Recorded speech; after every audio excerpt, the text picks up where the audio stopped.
Israel और Iran, इन दोनों की लड़ाई की कहानी जब आप जानेंगे तो 4 दशकों पुरानी ये लड़ाई है। 4 दशकों से इनके बीच तनातनी की स्थिति रही है कई कारणों को लेकर।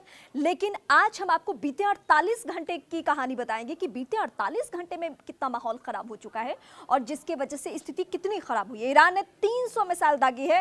हालांकि इजरायल का दावा क्या है? इजरायल कह रहा है कि हमने 99% को मार गिराए हैं। अब इसमें अमेरिका की भी एंट्री हो चुकी है। अमेरिका का कहना है कि हम किसी भी सूरत में इस हमले के साथ नहीं खड़े हो सकते हैं।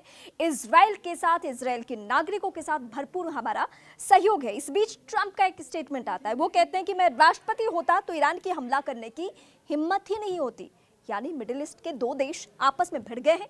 लड़ाई कैसी चल रही है जिसमें अमेरिका का दखल, ठीक वैसे ही जैसे बीते कुछ साल पहले तक जो स्थिति रही है 2 देशों की लड़ाई के बीच में, उसके बारे में भी हम आपको बताएंगे। ईरान पर इजरायल के काउंटर अटैक का समर्थन नहीं करेगा अमेरिका, ये भी स्टेटमेंट सामने आ चुके हैं। लेकिन ये हुआ कैसे, ये भी हम आपको बताते हैं।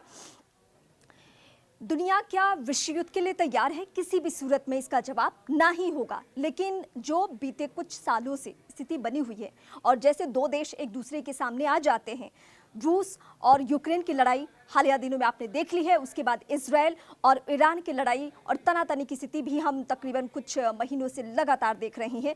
और उसके बाद अमेरिका की उधर भी दखलंदाजी थी और यहाँ भी दखलंदाजी है। और इस दखलंदाजी से कितनी बातें बिगड़ती है ये भी वक्त वक्त पे आपने देखा है। लेकिन क्या इसका कोई समाधान है? जवाब ना के तौर पे ही होगा, क्योंकि आज की लड़ाई नहीं, मैंने शुरुआती वक्त में ही आपको बताया कि बीते 4 दशकों की पुरानी लड़ाई है और 4 दशकों में इन दोनों देशों के बीच कभी समझौते की वैसी स्थिति नहीं रही, कभी इन दोनों ने बैठकर शांति वार्ता बात नहीं की है। तो जाहिर सी बात है कि परेशानियां और चुनौतियां दोनों के सामने हैं, लेकिन ये लड़ाई खत्म नहीं हो रही है। अब क्या क्या हुआ है इस हमले के बाद से वो भी मैं आपको बताती हूँ। ईरान के हमले के मद्देनजर इजरायल के स्कूल बंद कर दिए गए हैं और 1 दिन के लिए हालांकि स्कूल बंद किया गया है। दफ्तरों में कामकाज सामान्य रहेगा और देश भर में, इजरायल में, पूरे इजरायल में हाई अलर्ट जारी कर दिया गया है। इसके अलावा भारत का स्टैंड क्या है? जाहिर सी बात है कि ये खबर हम आपको भारत से बता रहे हैं। तो भारत ने इजरायल पर ईरान हमले की चिंता जाहिर की है।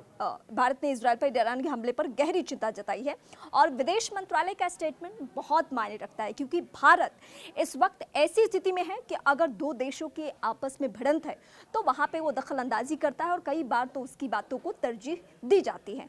अब भारत के स्टैंड के बारे में हम आपको बताएंगे। इजरायल और ईरान के बीच बढ़ती शत्रुता से गंभीर रूप से चिंतित है, जिससे क्षेत्र में शांति और सुरक्षा का खतरा पैदा हो गया। हम तत्काल तनाव कम करने, संयम बरतने, हिंसा से पीछे हटने और कूटनीति के रास्ते पर लौटने का आह्वान करते हैं, ये कहा है विदेश मंत्रालय ने।